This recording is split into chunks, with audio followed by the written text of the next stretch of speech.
In Chapter 14 of my FE7 Meg Units Only Ironman, I finally recovered from my grief of losing 7 prior attempts in rapid succession and decided to show my face. Wow, just adorable. We have also been notified by our local weatherman that no rain shall drag our tanks into the mud, and we can rest easy believing the accuracy of modern meteorological practices.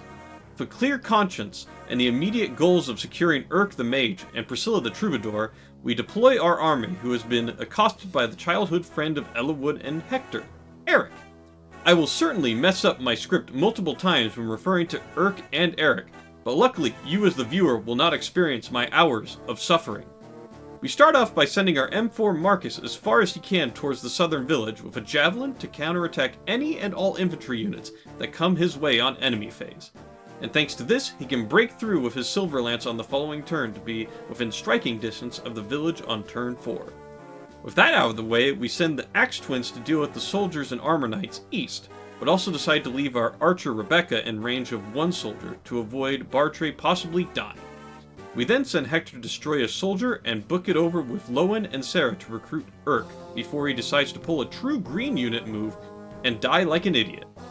Normally, you can leave the northern soldier Hector kills to be picked off by Urk, leading him towards your army, but with his Lin training, he sees kills on both the soldier and armor knight further west, making it a 50-50. We avoid this entirely by rushing towards him on turn 1, and just pick him up with Lowen when possible.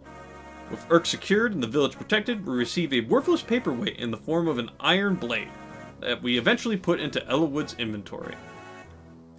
Marcus is then able to secure Priscilla before a shirtless man can destroy our chances at a lackluster monk recruitment later. Wait a minute. Are you telling me the weatherman lied to me about rain not happening today? Fine! Everything's fine. We don't need our super mobile tanks. Truly they were just a crutch, and we will come out stronger and better in the future.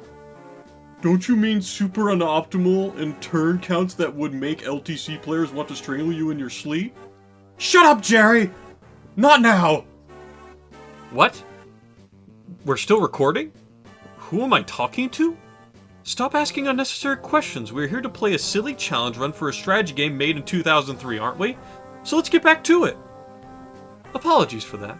As I was saying, we rescue Priscilla by her would-be captors and take what's left of our M4 back to our starting position, while we flip-flop Hector and Ellawood on the north bridge and put Oswin on the southern bridge to completely block it off.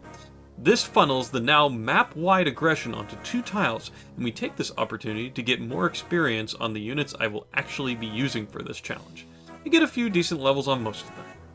The main problem is that Hector and Oswin's speeds are barely keeping up with their averages, but on the bright side, they are getting a fair amount of resistance already, which is a stat they both tend to struggle with.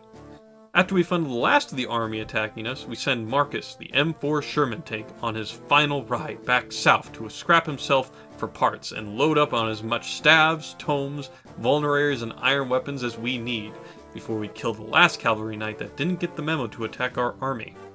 I am thankful for that, because the map would have ended prematurely due to it being a route map. But what is wrong with this guy?